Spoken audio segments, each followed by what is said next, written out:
सासू माँ बदल गई। कहानी उस घर की है जहाँ बहू और बेटी को एक माना जाता था, लेकिन फिर अरे शिखा बेटा, तू रसोई में क्यों घुसी रहती है?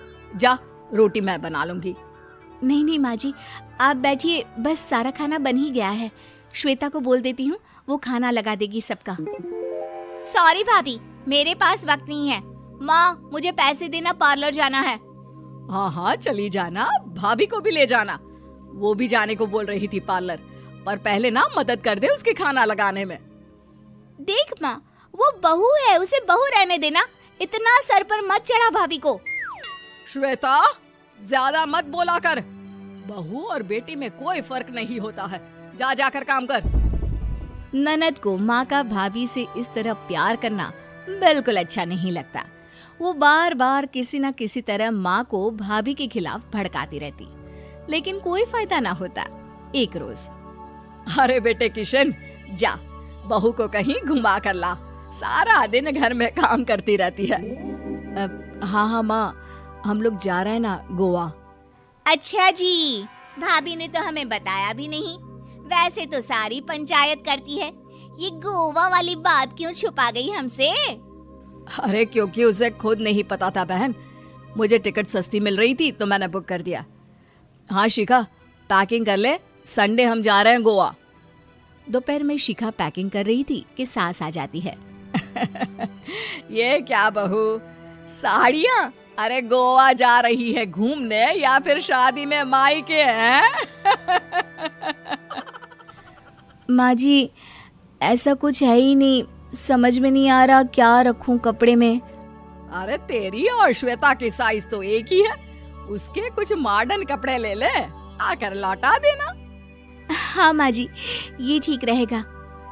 शिखा श्वेता के पास जाती है और उससे कपड़े मांगती है।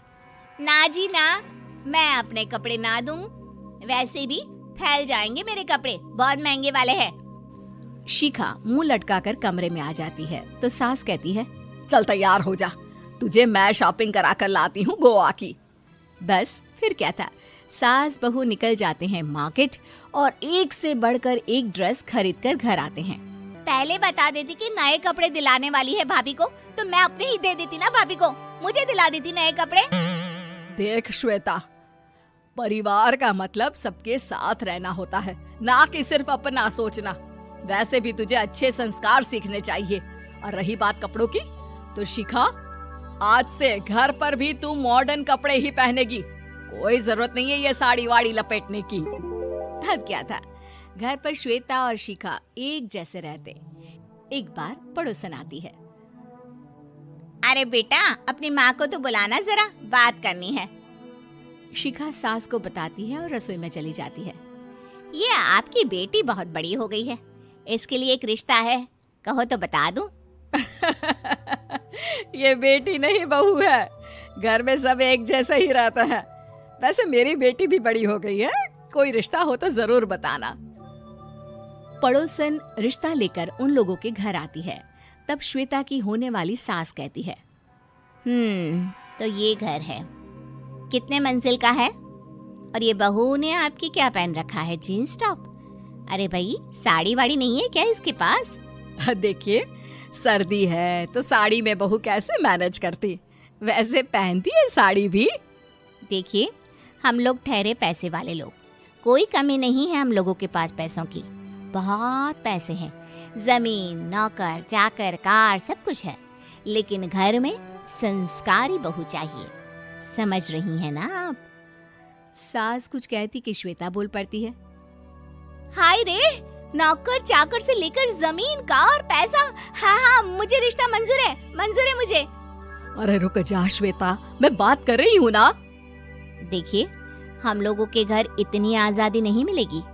अरे हाँ कर देना माँ, हाँ कर दे जल्दी से। सास क्या करती, बेटी की शादी ऐसे घर में कर देती है जहाँ ना उनके विचार मिलते हैं और ना ही आचार।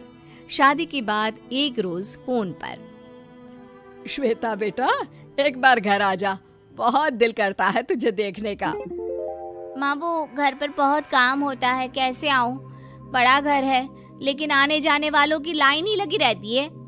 बेटा मैं तो जानती थी उस घर का हाल, लेकिन तू ही नहीं मान रही थी। माँ देख, हर घर का यही हाल है। तेरी बेटी को यहाँ घूंघट हटाने की परमिशन नहीं है और एक तरफ भाभी स्कर्ट पहनकर घूम रही है। बेटा मुझे क्या पता था कि मेरी बेटी को ससुराल के नाम पर पिंजरा मिल जाएगा। अच्छा माँ, फोन रखती हूँ, सास को गर्मा गर्म रोटी खिलानी है। तुम लोगों की तरह नहीं कि एक रोटी बनाओ, एक सब्जी बनाओ, फिर सारा दिन फ्री होकर घूमो। सास फोन तो रख देती है, लेकिन सोच में पड़ जाती है कि एक तरफ बेटी जिसे कोई आजादी नहीं, वहीं दूसरी तरफ बहू जिसे देखकर लगता ही नहीं कि उसकी शादी भी हुई है। अगले रोज। शिखा, अरे ओ शिखा। हाँ माँ, क्या हुआ? कुछ चाहिए आपको? मैं जिम जा रही थी। जिम के कपड़ों में बहू को देखकर सास को घूंघट में अपनी बेटी का ख्याल आता है। देख बहू, घर में बहू की तरह रहा कर। इतने टाइट कपड़े पहनकर जिम जाना पसंद नहीं मुझे। जा जाकर रोटी बना। रोटी? माँ अभी तो शाम की 6 बजे हैं, इस वक्त रोटी? अब क्या मेरे खाने पीने पर भी पहरा है? अरे जब मर्जी तब मैं अपने घर में खा भी नहीं सकती क्या? बहू को अजीब लगता है। वो समझ नहीं पाती कि जो सास कल तक इतनी सपोर्टिव थी, उन्हें अचानक से क्या हो गया। वो किचन में जाती है, गरम रोटी के साथ 2 तरह की सब्जी, रायता, सलाद सब लेकर सास के पास आती है। माँ जी, खाना। इतना सारा खाना? राक्षस समझा है क्या मुझे? रोटी मांगी थी मैंने गर्मा गर्म बस। पर माँ जी, रोटी खाती किससे आप? सब्जी तो बनानी थी ना। अरे भूख मर गई मेरी तेरी बहस से। जा जाकर काम कर, अंदर पूरी रसोई साफ कर। बहू अंदर चली जाती है। थोड़ी देर में श्वेता घर आती है। अरे शिखा जल्दी से चाय ला, पकवान बना, मेरी बेटी आई है। अरे नहीं नहीं माँ, ड्राइवर बाहर खड़ा है। मैं तो घर का कोई सामान खरीदने के बहाने यहाँ आ गई हूँ, मुझे जाना होगा। अरे बेटा, पर कितने दिनों बाद देख रही हूँ तुझे, रहने आ जाना 2-4 दिन के लिए। आ जाऊंगी माँ, जब मेरी सास मरेगी तब। मैं तो रोज मन्नत मानती हूँ कि मेरी सास मर जाए तो अच्छा है। अच्छा चल, जा रही हूँ माँ। हे भगवान, कैसे कैसे दिन देखने पड़ रहे हैं मेरी बेटी को। सास अंदर जाती है, जहाँ श्वेता की जिम वाली सहेली का फोन आया होता है। क्या बात है, आज जिम नहीं आई? अरे पता नहीं यार, आज माँ को क्या हो गया अचानक। पर खैर कोई नहीं, लगता नहीं कि मैं अब जिम आ पाऊंगी। शिखा स्पीकर पर बात कर रही थी, जिसे सास सुन रही थी। यार ये सास ना होती ही ऐसी है।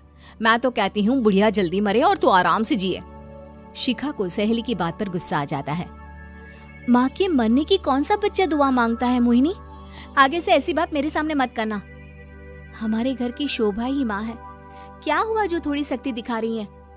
उसमें भी कोई ना कोई उनकी भलाई ही होगी। मैं तो कहती हूँ भगवान मेरे जैसी सास सबको दे, जो सिर्फ माँ की तरह है। सास वाली तो कोई बात ही नहीं है उनमें। सास ये बात सुन रही थी। उनकी आंख में आंसू आ जाते हैं कि क्यों वो बेटी की किस्मत में बहू को भी भागीदार बना रही थी। शिखा, अरे ओ शिखा, क्या हो गया? जिम नहीं जाना क्या?